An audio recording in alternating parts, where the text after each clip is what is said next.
Hello, everyone. We'll get started in just a moment as people settle in. You are at the Silver Hill Hospital Grand Rounds program.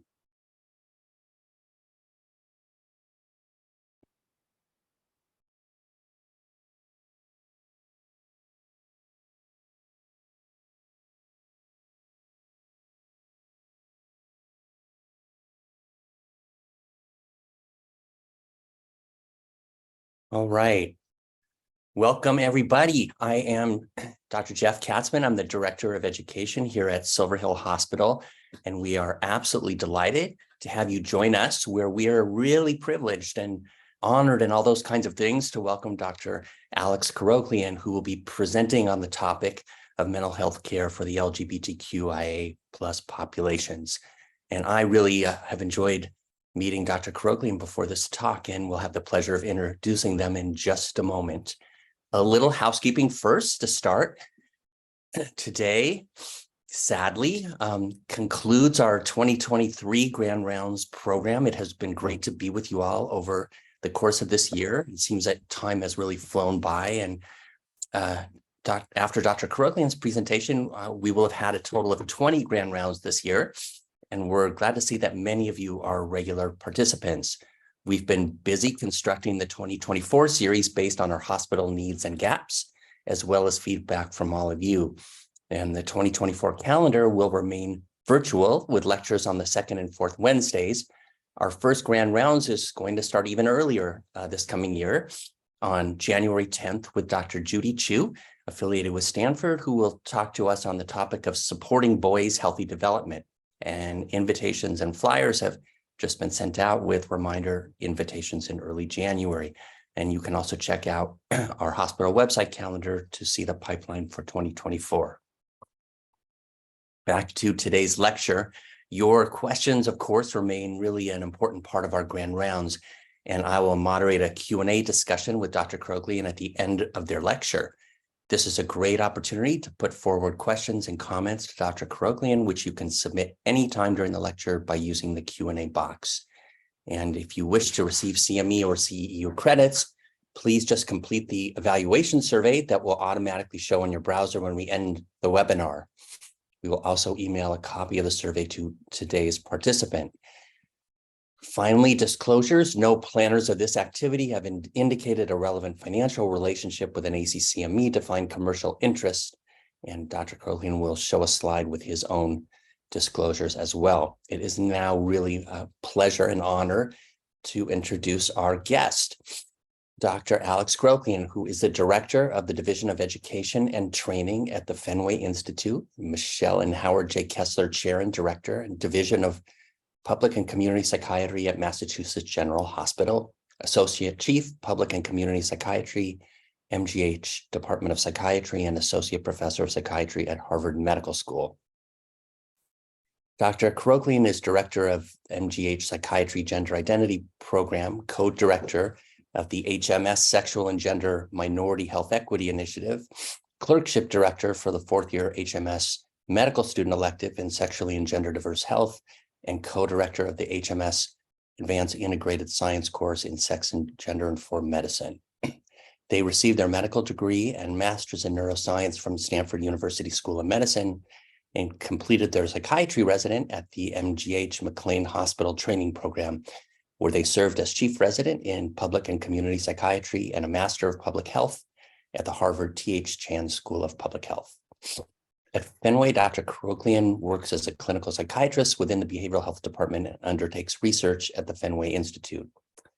They've authored over 100 research articles, review articles, and book chapters on topics that include gender-affirming hormone therapy and surgery, HIV medication adherence, post-traumatic stress disorder and substance use disorders among transgender adults, sexual orientation and gender identity data collection, caring for LGBTQIA plus immigrants, and homelessness among LGBTQIA plus youth. They are co-editor of the textbook Transgender and Gender Diverse Healthcare, the Fenway Guide, published by McGraw-Hill. And Dr. Keuroghlian has really been awarded multiple awards as an educator and a mentor, and we are just so fortunate that they've agreed to meet with us today. So With that, Dr. Keuroghlian, I'm pass the baton to you. And thank you again. Thank you so much, Dr. Katzman, for having me, and to Silver Hill Hospital for hosting. It's really an honor and a pleasure to be here with you all today, and I'm looking forward to spending the next hour and a half together. I was asked initially to present on mental health care for LGBTQIA plus people, and that is very broad. I decided to focus the session on mental health care for transgender and gender diverse people specifically, which is an area with a lot of interest, questions, confusion at times, and a lot of appetite among clinicians, among trainees to learn and understand more. So hopefully we'll have more than enough to discuss in the time we have together today. Some disclosures here. I'm editor of 2 textbooks, the McGraw-Hill textbook that was mentioned on transgender and gender diverse healthcare, and an American Psychiatric Association textbook we just published this fall on gender affirming psychiatric care. I'll talk about the context for mental health inequities among transgender and gender diverse people across diagnostic categories using a gender minority stress and resilience framework. We'll also describe culturally responsive tailoring of evidence-based clinical practices for transgender and gender diverse people, and how to apply strategies to build inclusive, affirming, and trauma-informed care environments in mental health care settings to optimize health outcomes for transgender and gender diverse people. We have a lot of resources on our website at the National LGBTQIA+ Health Education Center. We've been funded by for over a decade by the Bureau of Primary Healthcare in the federal government to provide education, training, technical assistance, implementation science, capacity building in all 50 US states, Washington, DC, and Puerto Rico. We do a lot of work in Connecticut with your Primary Care Association, among other things. And we have a lot of resources at lgbtqiahealtheducation.org, our website, webinars by national experts that are archived and available for free, interactive learning modules, best practice guidelines that you can download as PDFs like this one on how to create a transgender health program, and much more. So feel free to check this out. You can search by population, by particular health issue, by type of learning modality you want to use, and can feel a bit like drinking from a fire hydrant. So I recommend curating your searches and taking the time to do that. Now, why is it important to have health programs and services that are responsive to the needs of transgender and gender diverse people? The Institute of Medicine, Healthy People 2030, and most recently, the National Academies of Sciences, Engineering, and Medicine convened national experts, reviewed the existing literature, and concluded that there really are major health inequities experienced by transgender and gender diverse people, including mental health inequities, and that the way to address these is to know the gender identity of all of our patients so that we can engage in patient-centered, tailored, culturally responsive care to improve health outcomes. And that way, transgender and gender diverse people can enjoy the same standard of health as the general population. I'm going to go through some foundational concepts and terminology just to make sure we're all on the same page. The first of these is sex development. This is the process by which physical sex characteristics emerge. These exist on a continuum, and that's contrary to what we have often said or believed in society or in medicine, that there are female bodies, male bodies, and that's it. The reality is that there's a lot of variation in physical sex characteristics. These can initially become apparent at birth. If they develop in utero, they may become apparent at any point in childhood, at time of puberty and adolescence, or at any point in adulthood. And there's a growing intersex health rights movement to try to discontinue, for example, cosmetic genital surgeries performed on infants born with intersex variations that seek to have bodies conform to traditional notions of female or male bodies. And it's increasingly understood that these surgeries have neurological complications down the road, and that we can typically delay these surgeries until people are old enough to have autonomy and be involved in their own medical decision-making. That's sex development around physical sex characteristics. 2 additional important concepts are gender identity and sex orientation. These are 2 different life experiences, 2 different concepts. most people have at least one gender identity and at least one sexual orientation. I say most people because agender people may tell you that they don't have a gender identity or may tell you that their gender identity is being agender. Similarly, asexual and aromantic people may tell you that they don't have a sexual orientation, or they may tell you that their sexual orientation is being asexual or being aromantic. How a given person identifies will often evolve throughout their life. Someone may initially identify as a man and later identify as a woman, for example. For that reason, in healthcare, we don't just ask these questions once, check a box, breathe a big sigh of relief that we've done our job and move on.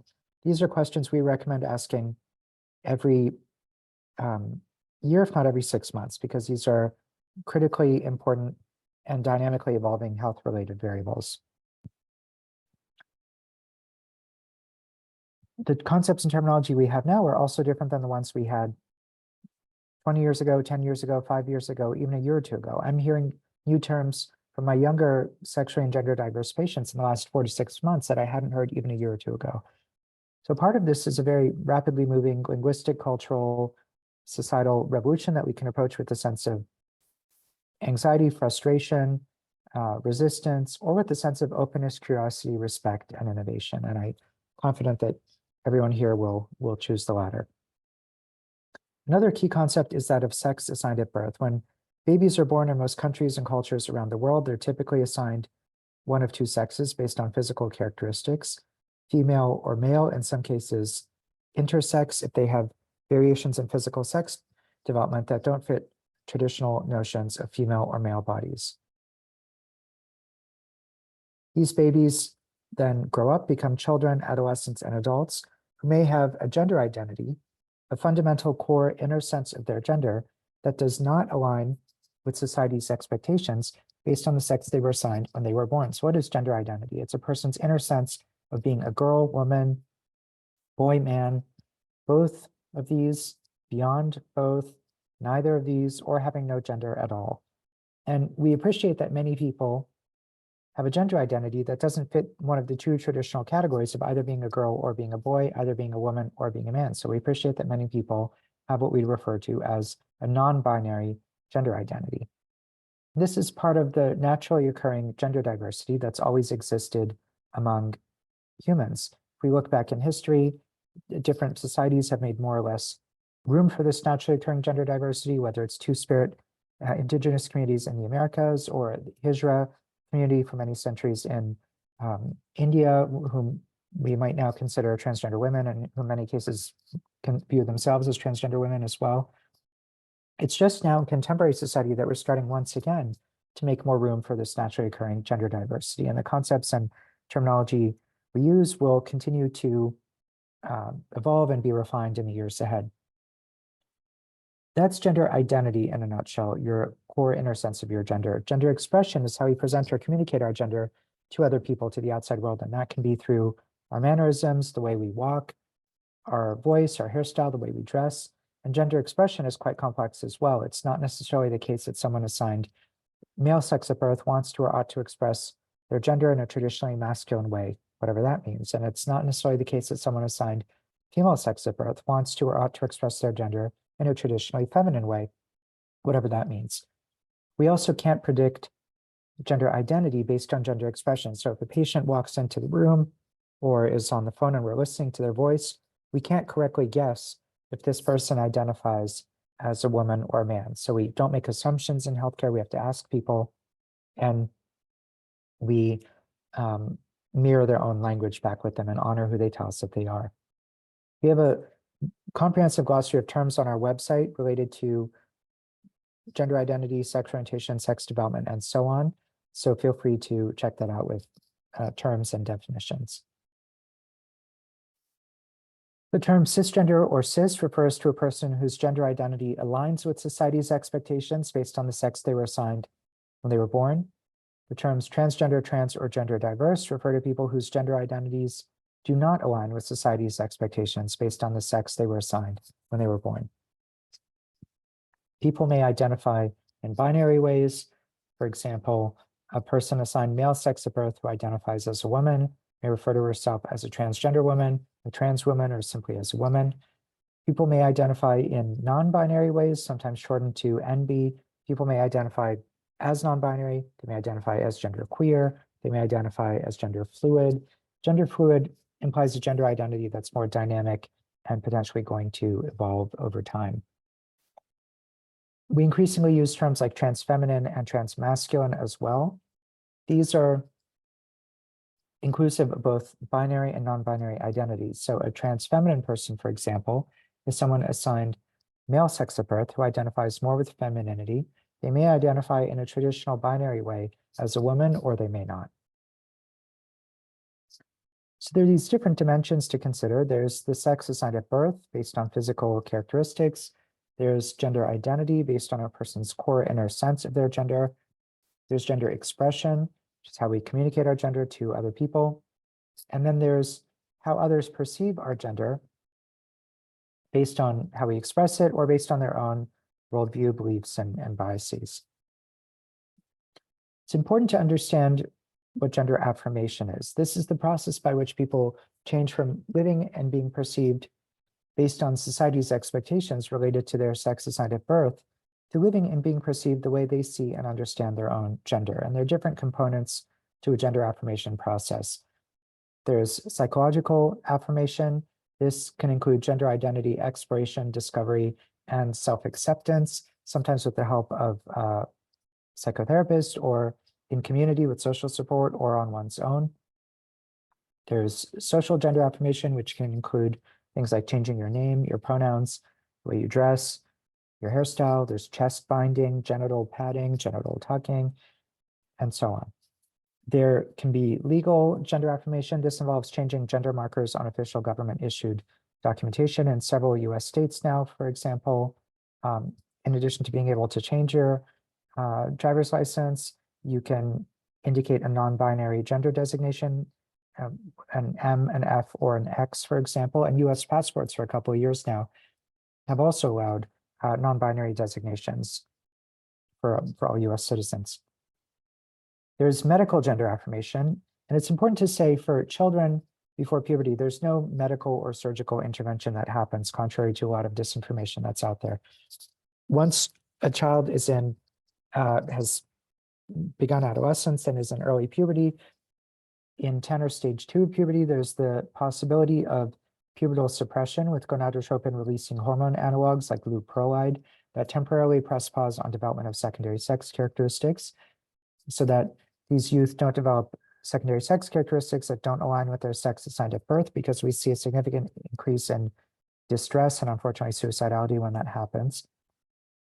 People can then, at any point subsequently in adolescence or in adulthood, potentially initiate gender-affirming hormones like a testosterone or estradiol-based regimen to induce development of secondary sex characteristics that do align with the person's gender identity. There's then the possibility of surgical gender affirmation, not just the genital surgeries that people often think about, like a vaginoplasty or a phalloplasty, but also facial surgeries, chest surgeries, removal of the gonads, and so on. Not everybody desires all these different types of gender affirmation. Not everybody who desires all these types of gender affirmation is necessarily able to access them.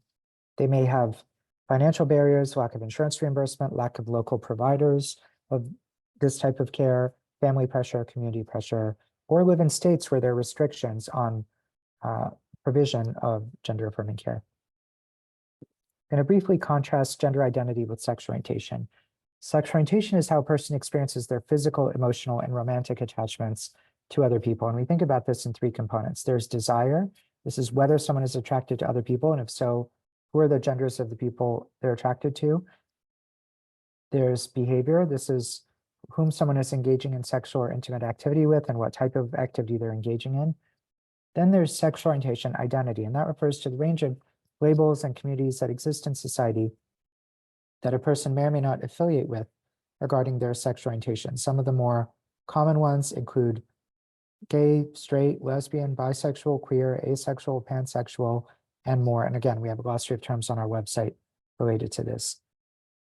Important to say, transgender and gender diverse people can have any possible sexual orientation. We can't predict sexual orientation based on gender identity. For example, it's not necessarily the case that people who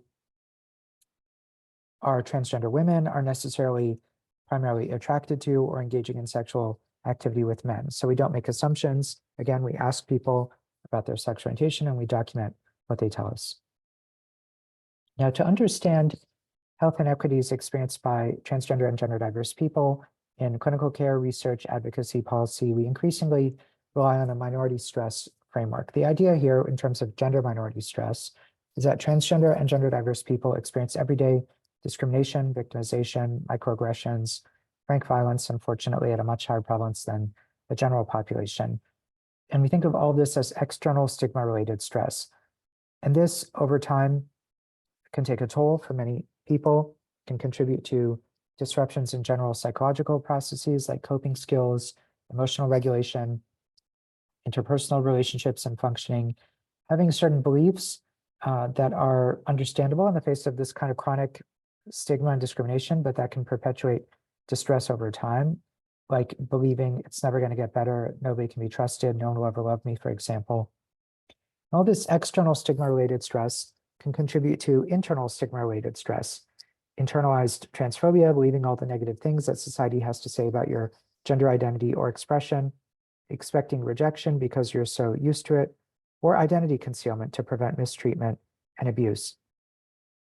All this external and internal stigma-related stress leads to, we believe, what we see in the literature, which is a higher prevalence of depressive disorders, anxiety disorders, post-traumatic stress disorder, substance use disorders as a way to cope with all this stress, decreased self-care, decreased engagement in healthcare in the context of a lot of medical mistrust and medical trauma, and down the road, a much higher prevalence of various physical health problems as well. It's important to think about this as a minority stress and resilience framework. Minority stress can present as a crisis. It's also an opportunity to promote resilience and cultivate adaptive coping skills. That being said, minority stress is not a, that being said, resilience is not a solution for structural discrimination that requires policies like non-discrimination provisions.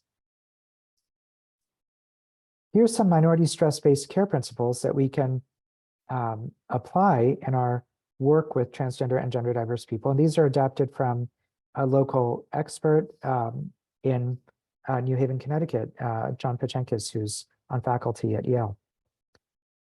We can normalize the adverse impact of minority stress, particularly for younger people. It can be challenging to attribute problems in your life to societal stigma and discrimination. People often attribute this to personal failings. So if we can help people more correctly discern when challenges in their life are due to gender minority stress and not personal failing, that can be very liberating. Facilitating emotional awareness, regulation, and self-acceptance. Some of those pathways in the minority stress framework that I mentioned earlier, and all of you who are mental health clinicians are going to be pros at this already. Empowering assertive communication. For better or for worse, transgender and gender diverse people need to advocate for themselves in healthcare and in life. So we do assertiveness training often for people to engage not in passive communication, not in aggressive communication, but in assertive, effective communication to get their needs met. Restructuring minority stress cognitions. Some of those beliefs I mentioned earlier, like it's never going to get better, nobody can be trusted, no one will ever love me, for example, is a way to reduce emotional distress. Validating unique strengths of transgender and gender diverse people. It's not all bad, right? This is a population with incredible resilience that's overcome enormous obstacles, achieved greater and greater integration into the mainstream fabric of US society in just a few short years. Certainly there's a political backlash occurring right now. But if we can help people feel connected to that strength in the community, that can be very empowering. Fostering supportive relationships and community with transgender and gender diverse peers and with allies, and affirming healthy and rewarding expressions of gender in our practices. I have patients, for example, who are still exploring their gender identity or expression. They'll get called back to the clinical area. They'll change it in the waiting room. We'll do the session with them wearing a dress for the first time ever, for example, process what that experience is like. And at the end of the session, they'll go back into the restroom, change, and leave the health center in the clothing they arrived wearing. And that's a position of great privilege we have to create a safe space for gender identity, exploration, discovery, and self-acceptance. Why does most healthcare for trans and gender diverse people not look like that? Well, gender affirming mental health care is not part of the standard curriculum for training any type of mental health care professional, or at least not adequately so. So people default to the societal implicit bias that we're all susceptible to. And that can adversely impact our communication, our rapport, our decision-making with patients, their perception of the quality of care that they're receiving, their adherence to treatment recommendations, their attendance at follow-up visits, and their actual health outcomes. So we've developed tools like this, I'll come back to it later, case-based scenarios for people to understand that we all have this implicit bias and that we can mitigate the adverse impact it's going to have in care. And this bias comes up when we train audiences of mental health clinicians. Often I'll get a question to the effect of, how do you know this patient's really trans and that this isn't, say, identity diffusion in the context of borderline personality disorder? So we published this piece to explain that, gender identity exploration, discovery, and affirmation isn't a process of identity diffusion. It's a process of identity clarification and consolidation. And as it happens, you need to have a lot of conviction about your gender identity to depart from whom society has told you from the time you were born, and to pursue affirmation.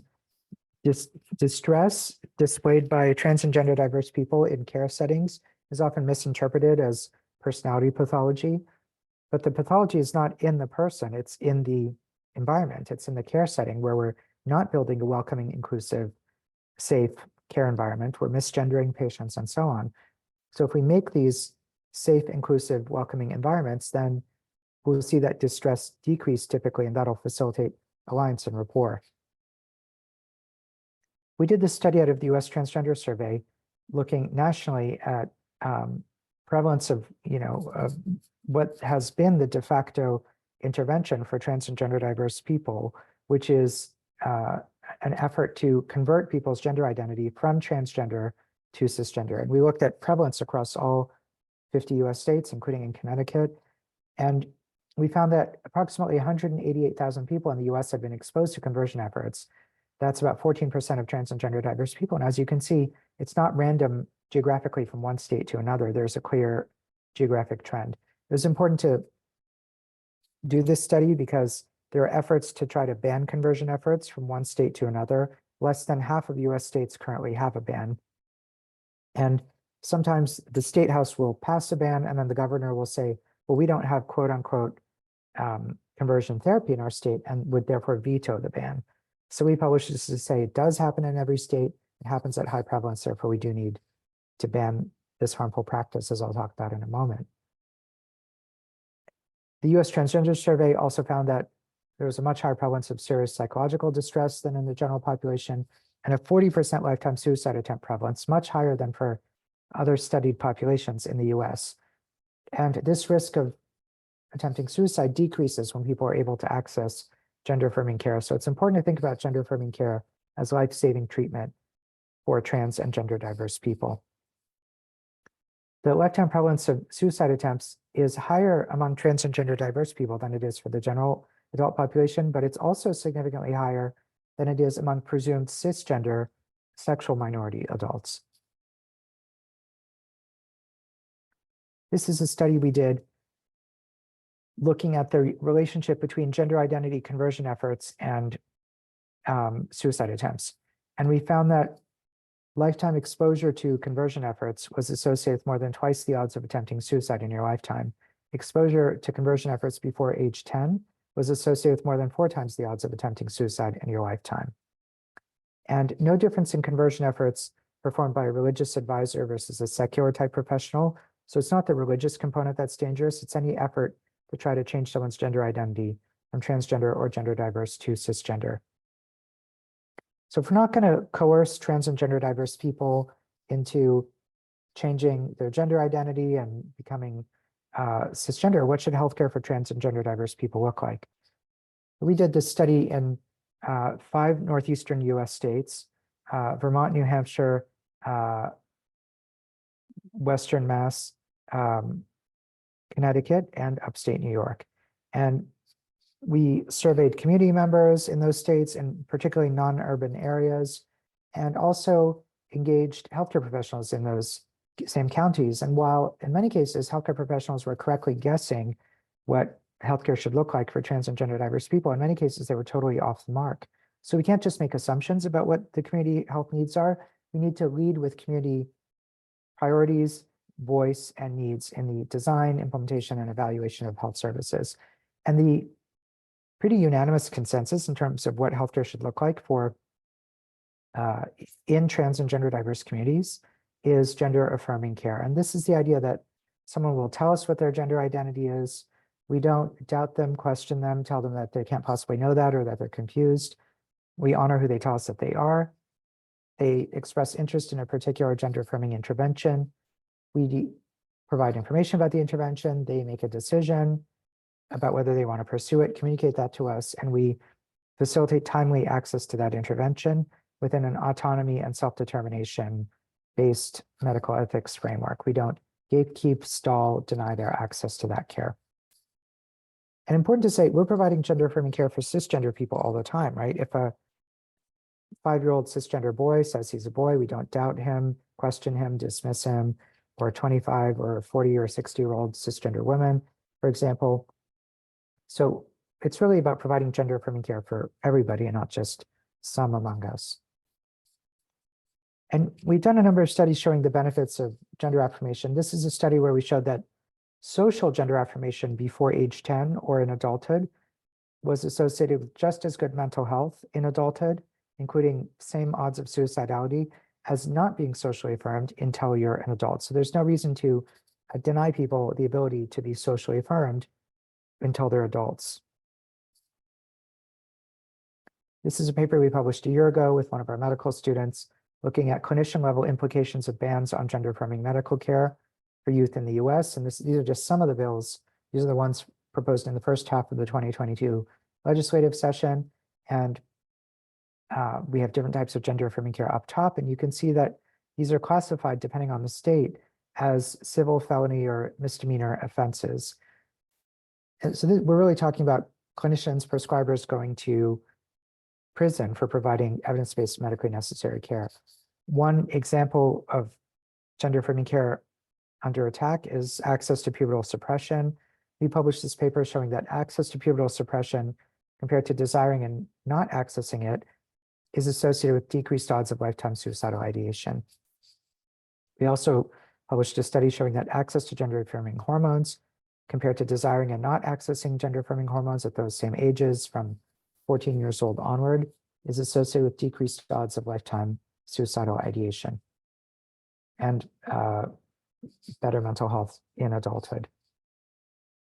Another study we did here with one of our medical students, Anthony Amazon, showed that access to gender affirming surgeries compared to desiring and not accessing gender affirming surgeries is associated with better mental health, including decreased suicidality, decreased at-risk substance use, and decreased serious psychological distress.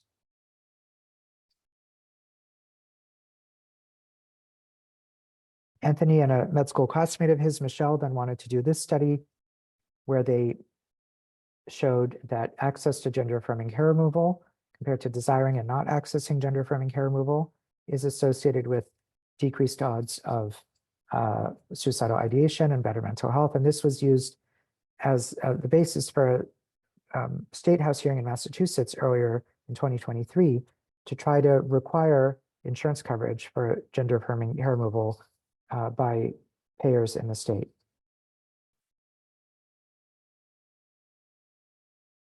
There's also a lot of disinformation out there that trans and gender diverse people are likely to voluntarily discontinue gender affirmation and that they're likely to regret having pursued it. We published the largest study on the topic with a sample of 28,000 people from the US Trans Survey and found that access to, we found that it's very rare for people to discontinue gender affirmation. In the rare instances when they do discontinue gender affirmation, it's rarely due to fluctuation in or doubt about one's own gender identity. It's usually due to external factors, family pressure, community pressure, incarceration, joining the military, moving geographically and losing access to your gender affirming medical providers. And other studies have found that regret is actually very low, yet so much of the structure we put in place around gender affirming care is based on an assumption that regret is quite likely, when in fact it isn't. We also published a study to test the notion that's out there that there's widespread social contagion of transgender identities disproportionately among teenagers assigned female sex at birth. And we looked at this with the larger sample, the Youth Risk Behavior Survey from the CDC, from several US states that collect gender identity data, and found that among transgender teenagers, there isn't a skew in the sex assigned at birth ratio towards teenagers assigned female sex at birth. It's quite even. And in fact, the ratio skews a little bit towards teenagers assigned male sex at birth. So there's no evidence of widespread social contagion of transgender identities among teenagers assigned female sex at birth. We also published this study earlier in 2023, showing a couple of things. First of all, there's this notion that, again, there's this sort of social contagion among teenagers, and that those are more transient gender identities that aren't going to last. So we shouldn't really provide gender affirming care for them.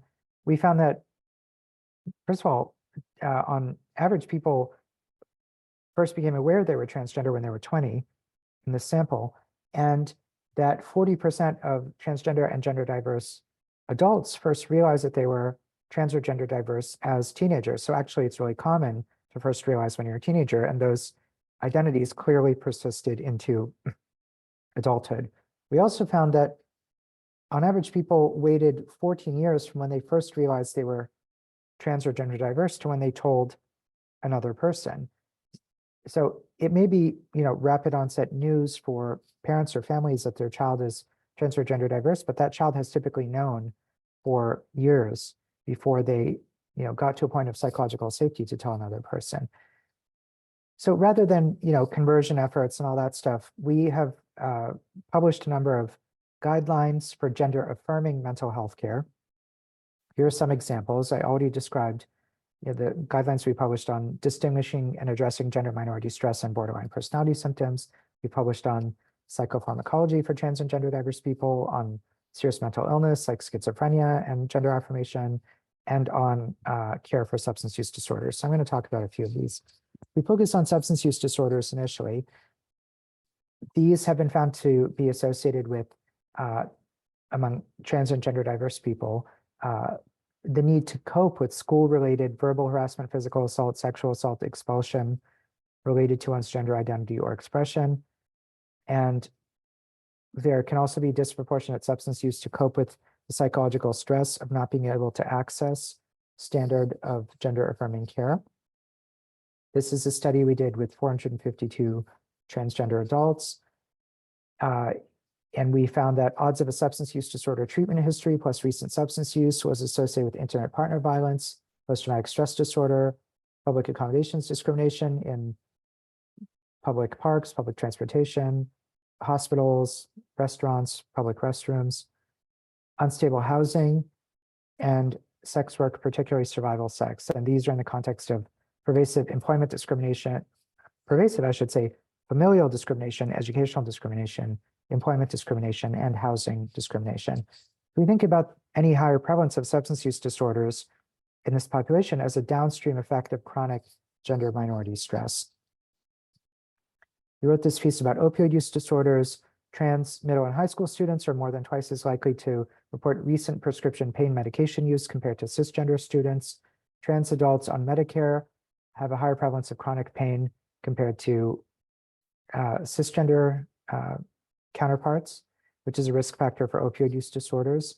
And as I mentioned earlier, many people will pursue gender affirming surgery as medically necessary evidence-based care. And what do we prescribe most people in the US for postoperative pain management? Opioids, right? So you have this already oppressed minoritized population now with a massive built-in exposure to opioids. So we're having conversations with public health officials about how to mitigate the adverse impact of this and do so without restricting access to this medically necessary surgery. This is a systematic review we did on alcohol research with trans populations. We found that the studies that existed at the time were not explicit about whether they were talking about sex assigned at birth, current sex-based physiology, like if the person was on hormone therapy, or social gender, where women and men are known to, be socialized to drink alcohol in different patterns, but those social gender drinking patterns don't really apply anymore when we are focused on trans and gender diverse people. Many of the existing alcohol measures are contingent on sex and gender, as I'll talk about in a moment. And many, like the audit, have not been psychometrically tested with trans and gender diverse people. A lot of the studies were also cross-sectional, and we need more longitudinal higher quality studies. This is an article we published on screening, counseling, and shared decision-making for alcohol use with trans and gender diverse populations. And here's content from one of the tables in that article, where we have the guidelines for at-risk alcohol use from the CDC, from the NIAAA, and these are all based on the assumption that everyone has a cisgender or binary gender identity, because they're based on studies that classified people as female or male only. So we call for, if I'm working with a trans or gender diverse patient, I don't know, do I advise them based on their sex assigned at birth, based on their current gender identity, whether or not they're on hormones? We call for a shared decision-making approach, where you'd say, here are the existing guidelines. They're flawed in that they falsely assume everyone has a cisgender and binary gender identity, which isn't the case. So let's work together to figure out what healthy alcohol use looks like for you. And there are great evidence-based manualized treatment protocols that we can tailor in a culturally responsive way based on a gender minority stress framework. There's the cognitive behavioral therapy protocol for substance use disorders. This was a manual developed by Carol, who was at Yale. And this original manualized protocol focuses on coping with cravings like triggers, managing cues, craving control, showing up motivation and commitment to not use substances, like clarifying and prioritizing goals, addressing ambivalence about substance use, substance refusal skills and assertiveness, things like passive versus aggressive versus assertive responding, developing a personalized all-purpose coping plan that anticipates high-risk situations for the person. And there's an HIV risk reduction module in the standard CBT for substance use disorders protocol. Now, how can we tailor this for transgender and gender diverse people? We can focus on minority stress specific triggers for cravings like gender identity related discrimination and victimization, expecting rejection, identity concealment, internalized transphobia, all of which can be triggers for cravings to use substances. We can focus on substance use disorders as barriers to personalized health goals.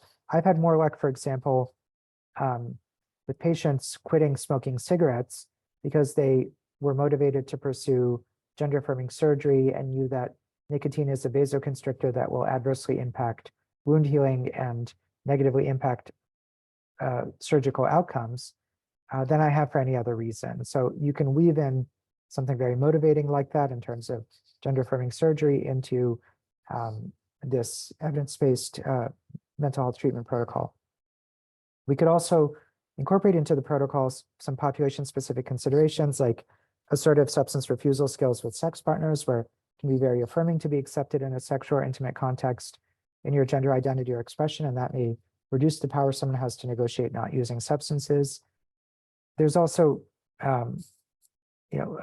particularly in really marginalized communities, there can be more medically unmonitored hormone use. People will get together to inject hormones obtained off the street, share needles at what are called pumping parties, or for hormone therapy or for silicone injections for body contouring, and that can increase risk of HIV, hepatitis, or other infections. So it's important to think about how you can culturally tailor in a specific way existing evidence-based practice. While we're on the topic of substance use disorders, important to say that you can prescribe methadone and buprenorphine with gender-affirming hormones.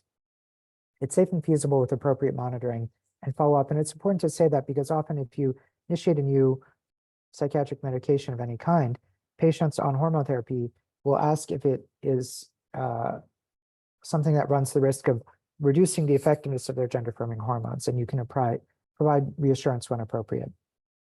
Word about eating disorders and body dissatisfaction. Trans and gender diverse people have higher body dissatisfaction than cisgender counterparts and higher prevalence of eating disorders. This is true among trans feminine and trans masculine people for different reasons, and is true not just for gender identifying body parts, that people have more body image dissatisfaction, but for body shape and weight in general. Compared to cisgender peers, trans and gender diverse students are more likely to be underweight or obese, less likely to meet recommendations for strenuous physical activity, strengthening activity, or screen time in the context of social isolation. And you can imagine that that worsened during quarantine and the COVID-19 pandemic. When discussing body image, weight loss, weight gain with really any patients, and certainly with trans and gender diverse people, important to adopt a body positive approach and to not make assumptions about how people refer to their body parts. People may refer to their chest instead of their breasts. People may refer to their front hole instead of their vagina. So people will often use less gendered terms, and we don't want to make assumptions. We want to ask people and mirror their own language back with them. We focus on affirming gender identity in the setting of serious mental illness like schizophrenia, psychotic disorders, range of problems that are more severe in psychiatry and persistent. It's important to note that our field historically has not done a great job of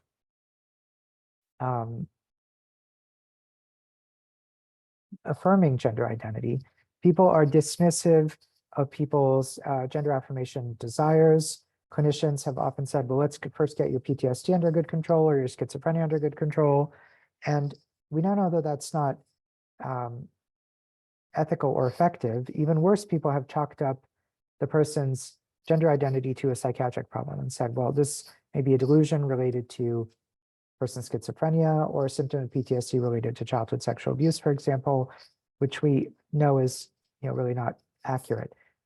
We do need to make every effort to stabilize psychiatric symptoms that are present, because these are inherently distressing on their own, and because they can interfere with the very important process of gender identity, exploration, discovery, and self-acceptance. And again, we use an informed consent-based approach here, where if the person has medical decision-making capacity to provide informed consent, we don't gatekeep, stall, delay their access to care. We facilitate timely access. The same way we tailored cognitive behavioral therapy for substance use disorders based on a gender minority stress framework, we can tailor cognitive processing therapy for post-traumatic stress disorder. Manualized treatment protocol developed by Pabby Rezic, highly effective for improving PTSD. The original manualized protocol focuses on education about post-traumatic stress, an impact statement developed by the patient or client to help understand how trauma influences the beliefs about themselves, about other people and the world around them, the themes of power, safety, trust, intimacy, and control. And the impact statement can be oral if there's a literacy barrier as well. This can help identify maladaptive thoughts.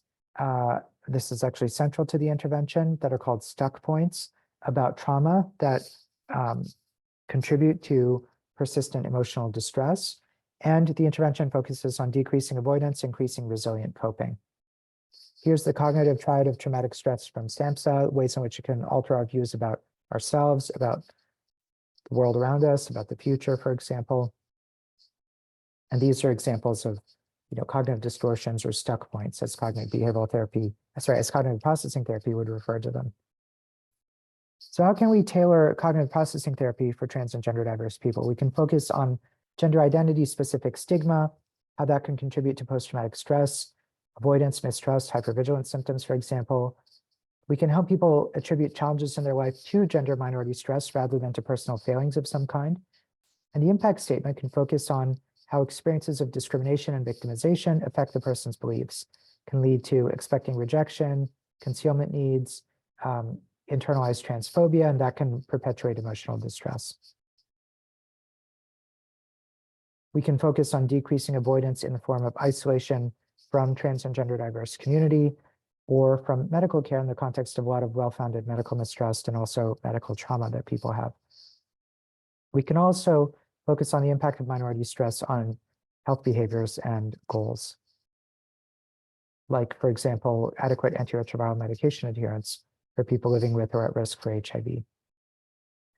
As clinicians, we can foster gender identity exploration, discovery, and affirmation. We can present non-medical and medical strategies for gender affirmation. Non-medical strategies, again, are things like maybe changing your name, your pronouns, way you dress, your hairstyle, chest binding, genital padding, genital tucking, which I mentioned earlier. And we can assist patients and clients in making fully informed decisions about how to personalize their gender affirmation process. What are relevant options? What are the benefits of these? How do they work? Are there any potential risks? And sometimes our primary care colleagues or other colleagues involved in providing gender affirming interventions will seek our consultation to determine whether the patient has medical decision-making capacity to provide informed consent, for example, in the context of severe active psychosis or severe autism are some examples. And we can arrange suitable referrals to care. It's really a multidisciplinary approach. We can help people explore their identity, expression, and role in society. We can help reduce experiences of internalized transphobia. We can also help improve body image, even while we're supporting body modifications for gender affirmation. We can check in with people about their expectations for what their bodies are going to be like at the end of this process and try to help them feel as comfortable in their skin as possible. And also help facilitate adjustment through the affirmation process by anticipating in a granular way changes people may experience in various domains of their lives: physical changes, psychological experiences, changes in social dynamics, changes in libido and sexual functioning, changes in reproductive capacity and fertility preservation options, and economic and legal challenges that may arise as well. There's some interesting kind of areas to think about with regard to psychopharmacology. We published the first paper on this last year here in JAMA Psychiatry, and this focused on a range of things. We talked about gender-affirming hormones and the fact that people will initially wonder whether testosterone is going to make someone more agitated or anxious, or if estradiol is going to make someone more depressed. It's important to say that these are hormones that people will receive endogenously, but have in the physiologic range in their blood that we would see generally among cisgender men and women. So there's no reason to think that these are going to cause, mental health problems. In fact, in the vast majority of cases, we see significant improvement in depression, anxiety, distress when people are able to access gender-affirming hormones. Some gender-affirming medications are vasodilators like spironolactone, so we want to think about psychiatric medications that are also vasodilators. There may be considerations for some antipsychotics like risperidone, which can cause gynecomastia, breast growth, and lactation, which may be welcomed by some transfeminine patients, but may be quite distressing for transmasculine people. So you may want to avoid risperidone, for example. And some considerations with mood stabilizers like lamotrigine has some interactions potentially with estradiol. So you want to check levels of those two if you're prescribing them together. And considerations for serotonergic agents like synaptic serotonin reuptake inhibitors, or SSRIs, that are first-line treatment for major depressive disorder, generalized anxiety disorder, post-traumatic stress disorder, OCD. These may reduce erections, which may be welcomed by some transfeminine people who have unwanted erections.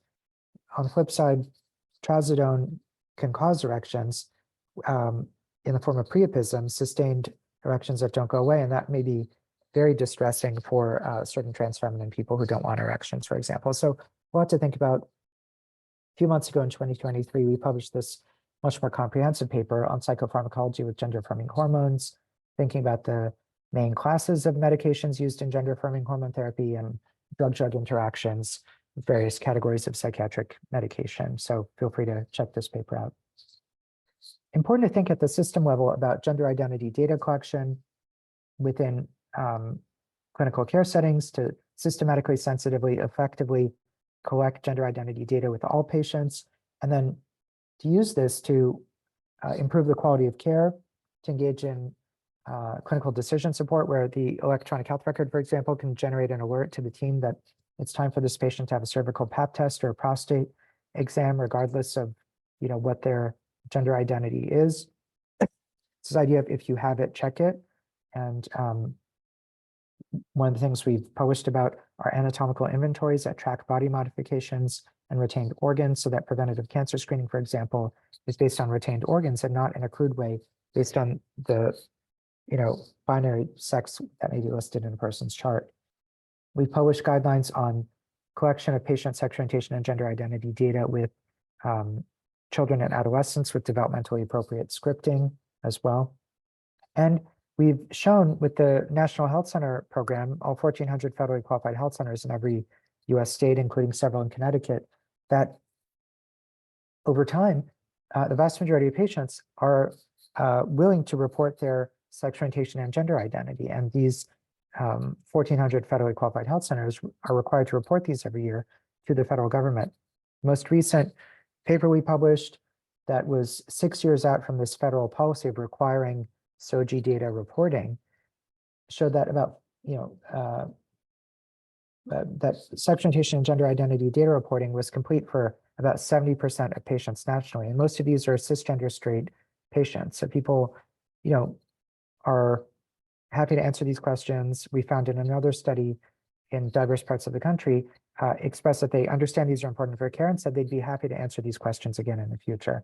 We have patient pamphlets that explain why we're asking these questions that's directly relevant for care, that people can choose not to disclose, that we're asking all patients so nobody feels personally profiled or targeted, and that we're going to keep it confidential and only use it in a respectful way directly related to care. And we have these on our website. You can download them as PDFs in the 13 most commonly spoken languages in the US. Using pronouns correctly is a critical part of building an inclusive, affirming care environment. Pronouns are words like she, he, or they. And as you can see here, we have guidance on how to use these pronouns. Some people's pronouns increasingly, many people's are they, them, theirs in the singular.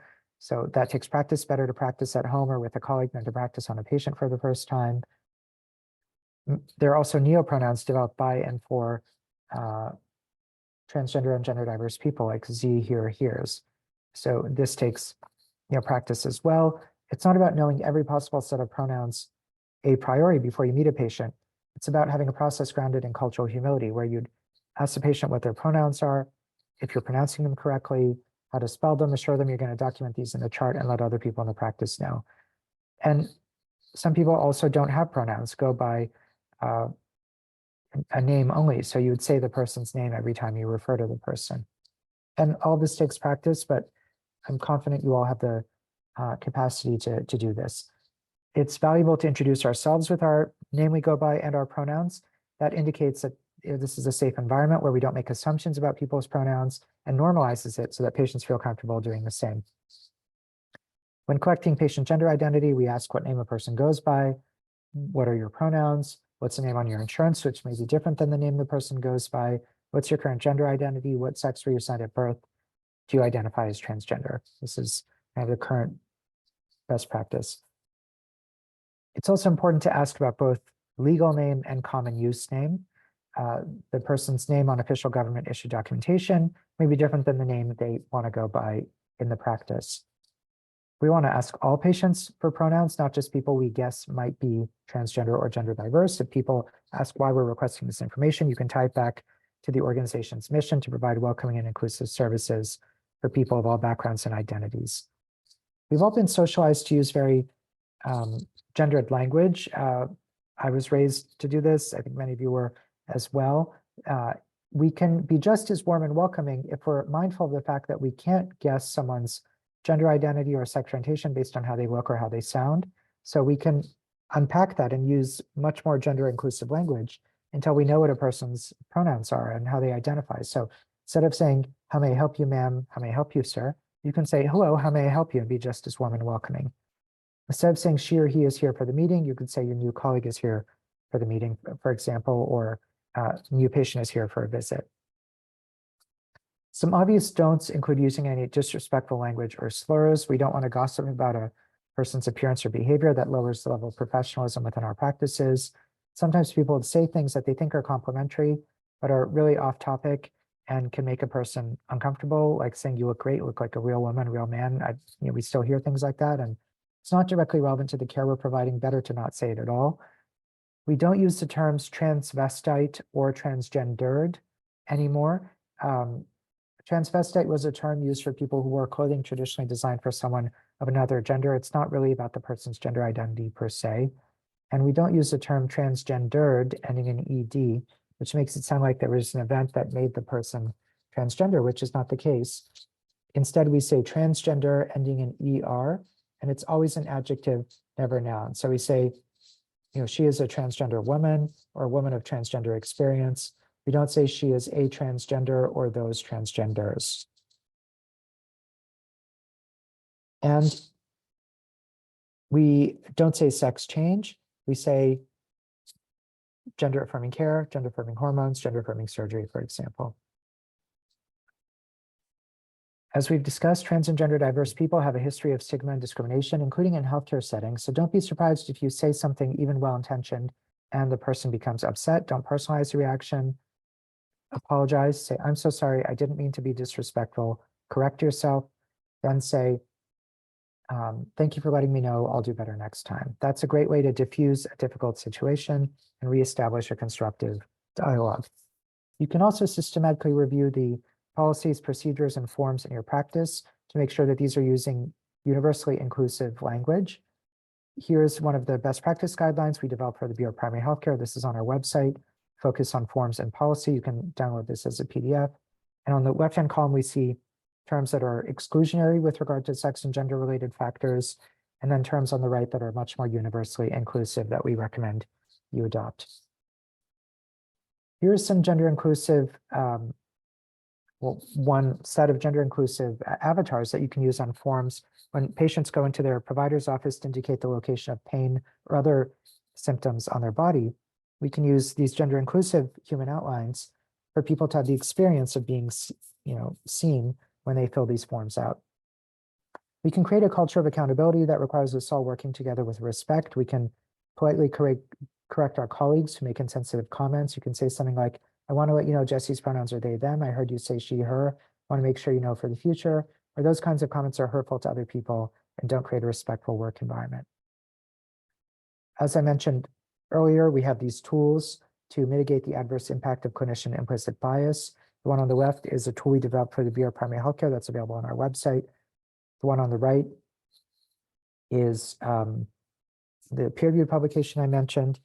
And these are really helpful for your own practice or to train your colleagues. There's some techniques, as it happens, from the racial bias literature that we can use in this context as well, and that we've adapted, like stereotype replacement, replacing stereotypic thoughts or responses with responses not based on transgender or gender diverse stereotypes. Counter stereotypic imaging, imagining in detail a person who represents the opposite of your stereotype of transgender or gender diverse people. Individuation, obtaining specific information about group members to encourage evaluation based on personal attributes rather than group-based stereotypes. Perspective taking, taking the perspective of the stereotype group of trans and gender diverse people proactively to increase your own psychological closeness, and seeking opportunities proactively to engage in positive interactions with trans and gender diverse people.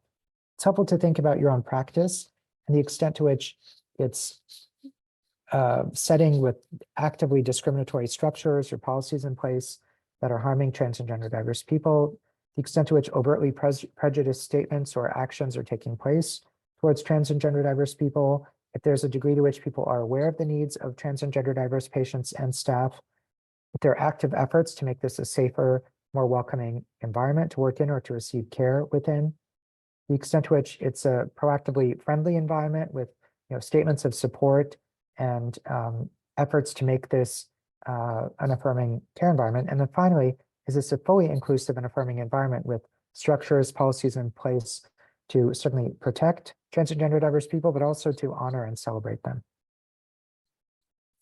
Finally, I'll end by saying there's an exciting shift and movement within mental health and within care in medical care and psychiatry in general, beyond having to give a transgender or gender diverse person a psychiatric diagnosis for them to be able to access medically necessary evidence-based care. We've written about this, other people have as well. It's this idea of uncoupling gender diversity from the inherent stigma of diagnostic classification, this idea that there's a gender dysphoria diagnosis in the Diagnostic and Statistical Manual of Mental Disorders, 5th edition, and that coding and billing is related to that. And could we move away from that? Could we have non-diagnosis codes and like Z codes in ICD-10 or Q codes in ICD-11? And the World Professional Association for Transgender Health Standards of Care 8 that came out a year ago shifted away from the DSM gender dysphoria diagnosis and towards ICD codes, which is really exciting. And there's an exploration now of how this could still allow reimbursement by third-party payers.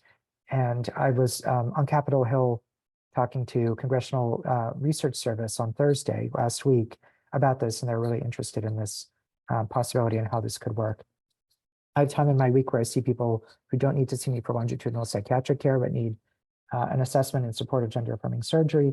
And why couldn't I bill for evaluation preceding gender affirming surgical intervention, as opposed to what I have to do now, which is to write in the letter that the person meets diagnostic criteria for gender dysphoria and bill and code for that. Insurance companies are starting to adopt the WPATH Standards of Care 8, but they're still quite far behind. So we'll see where this goes. But if we moved away from DSM, that would allow us to provide this care without the assumption that people necessarily have distress or psychopathology, which, many people don't. So it's exciting to see a human rights movement shape how we conceptualize and deliver mental health care. With that, I will stop. Thank you so much for your time. It's been a pleasure, and I'll turn it back over to Dr. Katzman for discussion and questions. Dr. Keuroghlian, that is beautiful presentation. So much information. I just can't thank you enough for being with us today. And I found myself wondering about something I saw in your bio about what you do, which is that you are the director of the MGH Psychiatry Gender Identity Program. And I found myself wondering about that program. And is that a ongoing clinical enterprise that people are referred to? Is it a consultation service more? How do people know when to refer to your services for ongoing treatment or for a consultation, and is the ECHO you were talking about embedded within that program? So anyway, those are my questions are about your service and what it looks like. Sure. Yeah. Thank you for asking. I'll say the ECHO per se, the Trans ECHO, is a program we run out of the Fenway Institute in Boston through the National LGBTQIA+ Health Education Center. That's a program we run for the Bureau of Primary Health Care at HRSA in Health and Human Services in the federal government. And we have health centers from across the country, I think from every US state at this point. Several from Connecticut have participated over the years with urban and rural settings, federally qualified health centers that commit their care teams, integrated medical and mental health care teams for a year to train up in gender affirming care. And it's a lot of facilitated peer-to-peer learning and case consultation, as well as a longitudinal didactic curriculum. And then after that, I think 3 cases are discussed, presented by the sites and discussed each session. We also did New England Rural Trans ECHO that was funded by philanthropy, and then a National Rural Trans ECHO. And in both of those, we had health centers from Connecticut, as it happens, but from other parts too. So that's out of Fenway. The Mass General Psychiatry Gender Identity Program we started over 5 years ago now.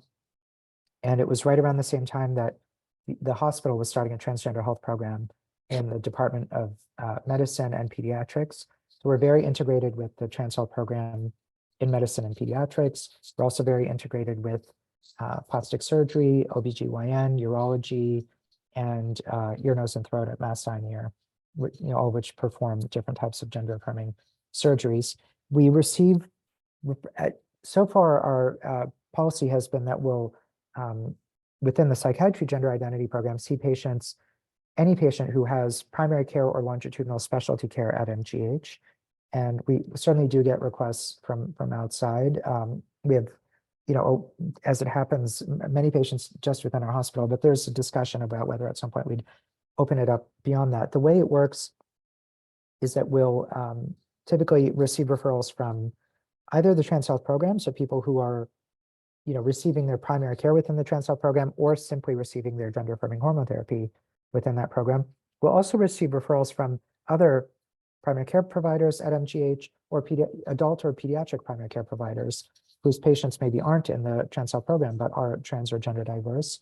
In addition, we'll receive referrals from the psychiatry department. So psychologist maybe who wants to refer a patient for psychopharmacology in a gender affirming context, or a psychiatrist who wants to refer for psychotherapy with our practice.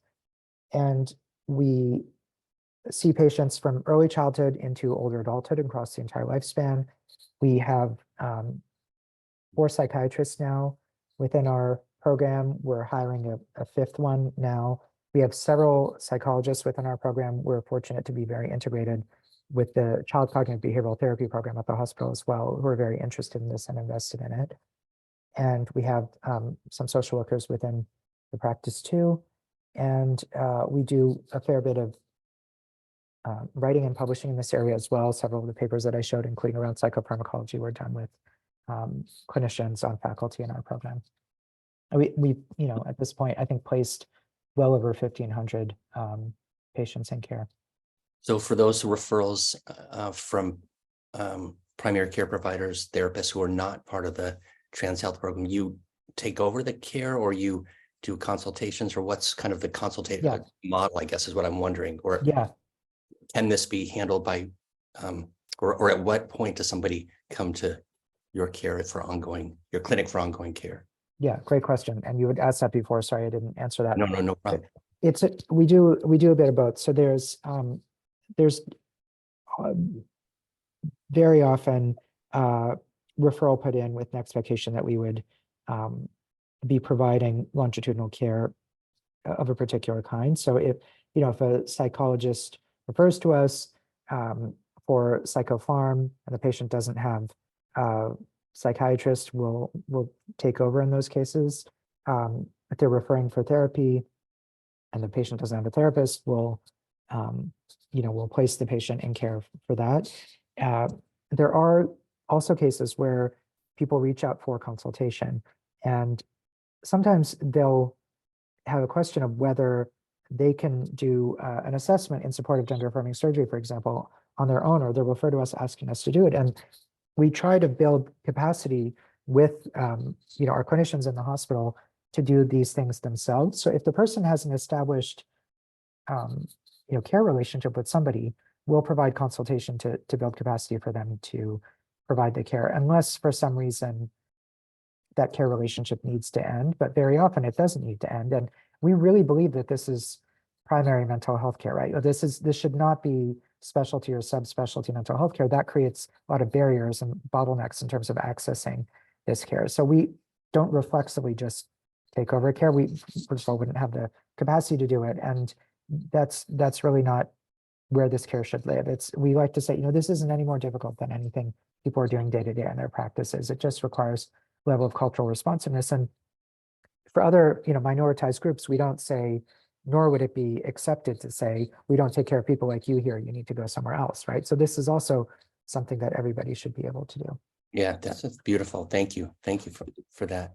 Sure. Ken Burf sends a couple questions in early in the talk. Let me read this. Can you please comment on the discrepancy between the American and European medical establishments on the issue of gender affirmation as documented in the peer-reviewed article by, I'm going to mess it up, Caltella and colleagues in 2019, which resulted in systematic review in Sweden, Finland, and England? They concluded that studies of hormonal intervention of adolescents were of, quote, low certainty due to methodologic limitations. Yeah, I mean, I would say a couple of things. First, it depends on which country in Europe we're talking about. There's a very pronounced and well-organized anti-trans political movement, just to say what it is, in certain European countries. It used to be that a couple of decades ago, the Dutch model was really pioneering and at the forefront, and I think Europe was on the cutting edge of much of this work. It has shifted since then. In the last decade plus, it's really been in North America that we've seen most of the progress happening. on this front. And I will say, as someone who does this work all around the world, not just in Europe and America, we are seeing progress in terms of gender affirming care across the lifespan in Philippines and Korea and Japan and many parts of the world. So it's a bit of an anomaly what's happening in Europe, but it is concerning just because of how politically driven it is. This has been looked at again by the American Academy of Pediatrics in the US, and they have stood behind the stance that they've taken. Every 5 years, they do need to review a position that they've adopted. So they announced earlier this fall that they were going to be looking at the latest evidence in this regard. And a lot was made about that in terms of that being sort of framed as them backtracking on the position that they've taken on gender affirming care for adolescents, when in fact it's just part of their policy that every 5 years they need to review it. The evidence that is coming out in terms of gender affirming care for adolescents and hormone therapy continues to support the benefits of this, including studies since those European countries made that decision. It's really ideologically driven, unfortunately. And it's not the first time or the second time or the last time that politics impact healthcare and healthcare access. We saw it happen with Dobbs in the US. It's important. My job is to focus on science and not politics. Thank you. Thank you for that. Here's another longer question from Marie Paul de Valdivia. You speak of low regret rates. And as a clinician who specializes in working with clients who struggle with BPD symptoms, sense of self is often imprecise. In particular, we frequently see in our adolescents a desire to change pronouns followed by a return to original pronouns over a period of months. The difficulty is in guiding parents around this. They are, of course, encouraged to support their child's choices, but the change in choice makes parents less likely to trust expressed gender choices, especially when more permanent consequences are attached to these choices. How do you address caregivers' concerns and encourage support in this uncertain context? And thank you for your important work. Yeah, excellent question. Thank you for that. And to your point, family systems work is such an important part of this, right? The critical predictor of outcomes for trans and gender diverse youth is strong family support. That's associated with mental health comparable to cisgender peers, academic performance comparable to cisgender peers, socioeconomic outcomes comparable to cisgender peers. And not me per se, but people who do this work, as was mentioned, spend a lot of time working with families to help them understand what this is and how best to support their children. There's PFLAG with chapters all across the country, which is an organization dedicated to helping families understand how to support their kids.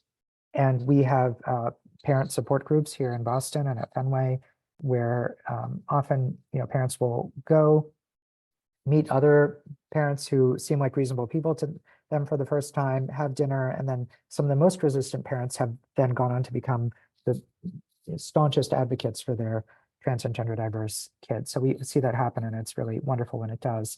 If you have a parent or guardian in the room with the child, that's already an opportunity, right? If they're even showing up to take this seriously enough to have this conversation with the provider, that means you have an opportunity to explain, to model appropriately gendering the child.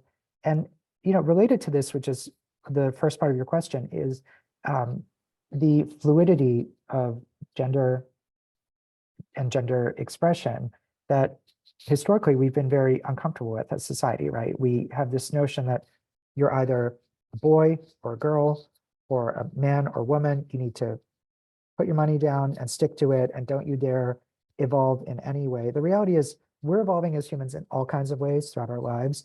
Why is it that gender, we're so terrified of having be something that is fluid and evolves, and that is a way in which people express themselves over time? So as was rightly said in the question, we follow the child's lead in this way.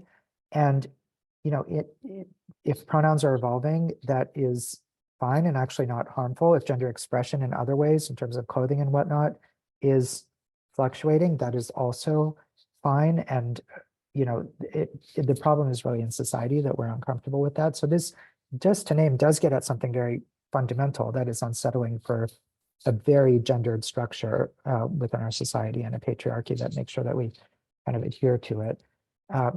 In terms of medical considerations and gender affirming hormone therapy in adolescence, or gender affirming care in adulthood, regret is very low, as was mentioned.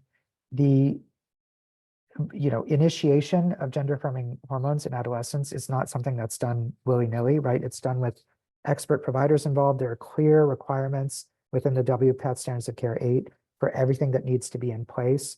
And youth are involved in their medical decision-making in many ways, not just when it comes to gender affirming care. And it's actually important for youth to be involved in their medical care and to have a sense of agency and participation and to provide assent, right? The other piece is that no child is getting gender affirming hormone therapy if all the legal guardians in the picture don't consent to it, aren't on board with it, right? So it's not like the child anywhere in the US can go ahead and just get this without the family being involved. And there are, benefits to consider there. There is the reality that we see, as I mentioned, a very high risk of attempting suicide and of adverse mental health outcomes for people who are not socially affirmed. So all of that's being weighed, and it's really a personalized decision. The family, the child certainly needs to be involved, and with experts who are providing guidance in that regard. Great, thank you. Carolyn Titus sends in a few questions. Here's one of them. I work with several patients who identify as transgender who are not receiving gender affirming care, whose gender identity is not always being respected, and who are struggling deeply with their mental health. How likely is it that gender affirming care is the root of their struggles? If they're not receiving gender affirming, if they desire particular types of gender affirming care and they're not receiving it, that is very often a source of great distress and can contribute to mental health problems. So it's really a matter of what the person desires, what their experience of their body is, and what they would like to access to have a greater sense of embodiment. If any of us felt like we were not physically embodied in a way that reflected our identity and who we are, we would feel distress associated with that, right? So that being said, not every trans or gender diverse person wants gender affirming medical care. There are trans and gender diverse people who maybe change their name and their pronouns, but don't pursue any hormones, don't pursue any surgery. They may or may not pursue legal gender affirmation. They may just want hormone therapy and not any surgeries. So we don't, we can't make assumptions. It's really about having that conversations with patients and asking them, how they feel in their body, their changes that they're considering, and taking it from there. So I would say it's quite likely if they are desiring care and not accessing it, which all the studies that I went through showed, that that can contribute to worse mental health. Great. A follow-up question from Carolyn Titus. Do you have advice for working with staff who do not, quote, believe that the trans experience is, quote, real? I understand that we cannot change anyone but ourselves, but this mindset is detrimental to the mental health of our trans patients. Yeah, I have thoughts about how to work with those, quote, staff. So, yeah, it's really about saying, this is an organization where we're dedicated to providing welcoming, inclusive, affirming care for every patient who walks through our doors. We treat everybody with respect. It goes against our policies to discriminate based on gender identity, gender expression, or transgender status. So it's about, setting a clear expectation that to work here, this is what we do. And that being said, it's really important to, in addition to letting people know that that's a policy, that we're not trying to change anyone's religious beliefs, political persuasions, personal convictions. This is about providing the highest quality care for everyone who walks through our doors. So, we're not trying to challenge any of that. And that just needs to be separate from how we treat people. And to create a safe space for staff within the practice, within the organization, to work through and process their own implicit bias, right? This is really implicit bias that or explicit bias that we're talking about. But to be fair, this is new for many people who haven't been exposed to these ideas, who don't have the knowledge base.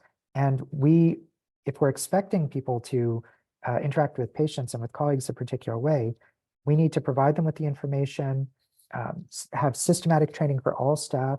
So when people are onboarded, having an automatic training, refresher training every year. And it's not a one and done thing. They need to have the opportunity to be able to express these views and process their own implicit bias without fear of being shamed, shut down. And if they're willing to engage in that, then we really welcome that. And better for that to happen in a contained context in the workspace than for that to come out with patients or with colleagues beyond the space dedicated to it. Great, thank you. Thank you for that. One of our psychiatrists here at Silver Hill Hospital, Dr. Elizabeth Ortiz-Schwartz, writes in and says, thank you for the great and important discussion. Can you speak about the frequency of gender dysphoria in individuals on the ASD spectrum? Yeah, great question. Well, first I'll say that, I was saying there's a push away from a gender dysphoria diagnosis in the DSM. The experience of gender dysphoria is real, right? And it's something that everybody experiences. A cisgender man who feels quote unquote emasculated by something in life is experiencing gender dysphoria in that moment. A cisgender woman who maybe is disrespected in the workplace or demeaned related to being a woman may experience gender dysphoria. If we're not sort of treated or affirmed in the way that we want to be with regard to our gender, we can all experience gender dysphoria. So it's not just something that trans and gender diverse people experience, although perhaps in some cases they'll experience it more often because they're affirmed less. There is a lot of discussion about the question of whether people with autism spectrum disorder, people who are neurodivergent, are more likely to be trans or gender diverse. There is no good scientific answer to this. The thinking is that gender is a two-way street. It's innate to some extent, and also you're responding to signals around you. And there is some thinking that people with ASD or neurodivergent people may not pick up on social cues or expectations around their gender to the same extent. So they're freer and less inhibited to kind of express their innate gender identity without worrying too much about what other people are going to think about them. So we may be seeing actually the naturally occurring gender diversity more apparently among people with autism spectrum disorder than we do among neurotypical people. So that's an interesting idea. Autism is also inherently very gendered. So there's like a 4-to-1 ratio, boys to girls in general. So there's clearly something kind of gendered about autism, and it's interesting. We need much more research to find out about that.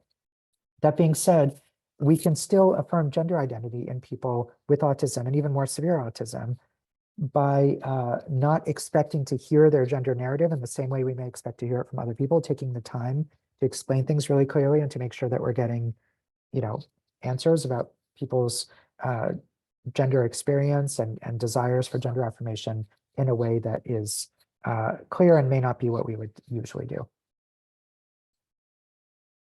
All right. I think we are 1 minute to the hour. So with that, though, there are questions that remain that we can't get to. I wanted to send you a big thank you, Dr. Keuroghlian, for your really extremely informed and inspiring and educational presentation. Thank you to everyone for joining us. As a reminder, for those wishing to receive continuing education credits, please complete the evaluation survey that will automatically show in the browser as we end the webinar. And I like to say when we do end the webinar, it's a little bit sudden. We just are disconnected from each other. And hopefully that will leave everybody here toward a healthy holiday season. And we hope you can join us again on January 10th. But for now, this concludes our 2023 Grand Round series. Again, thank you so much, Dr. Keuroghlian, and everybody out there. Thank you for being here, and very happy holidays to you. Thank you. Happy holidays, everyone.